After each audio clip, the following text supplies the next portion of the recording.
Talk about disaffiliation.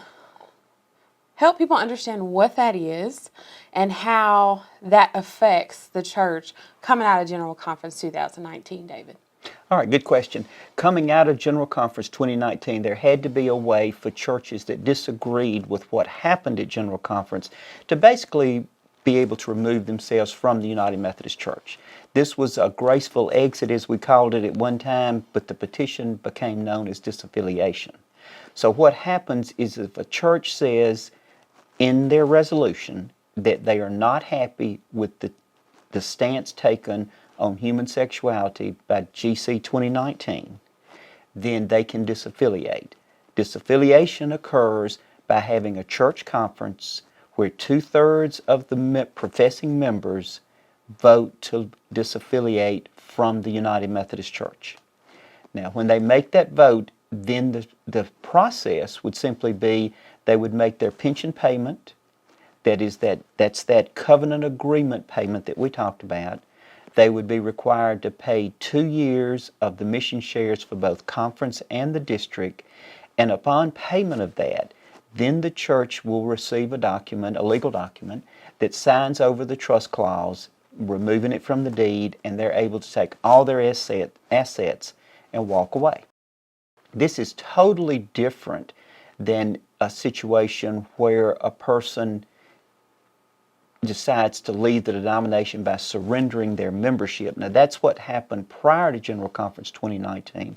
As you recall, we had a few churches that were not happy with things that were going on, and so they wanted to leave. Right. They had to go in and make the decision they wanted to turn in their membership.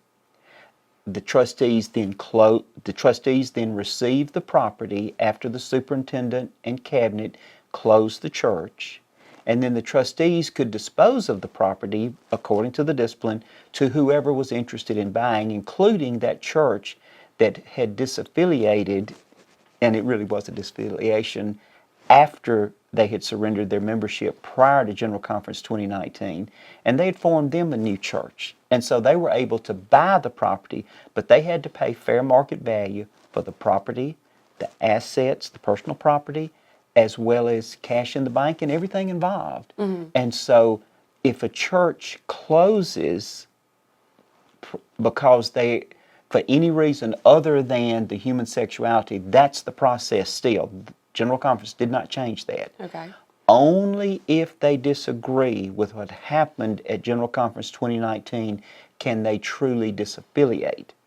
And that's a time frame that was supposed to start at the close of General Conference 2019 through December the 31st, 2023. But the resolution, the Brewster resolution that sent all of this to Judicial Council to review, also sent this petition. So until Judicial Council rules on the constitutionality of this new paragraph, disaffiliation cannot be handled. Once the ruling comes through, then whatever they tell us at that point, then we'll know how to handle this new paragraph. But again, it's only available through December 31st, 2023, if the church, the congregation of the church, says we disagree with what happened at General Conference, and they do it in writing prior to December the 31st, 2023. Okay. David, thank you so much for taking time out of your schedule today. Yeah. To explain all this to us. And if you'd like to find out more information and see David's video in its entirety, his presentation from the district gatherings, you are welcome to watch that from the conference website. Also, I invite you to stay connected and stay informed, and you can follow us on the conference Facebook page at the Mississippi United Methodist Conference. You can also opt into getting our news and updates from the conference website.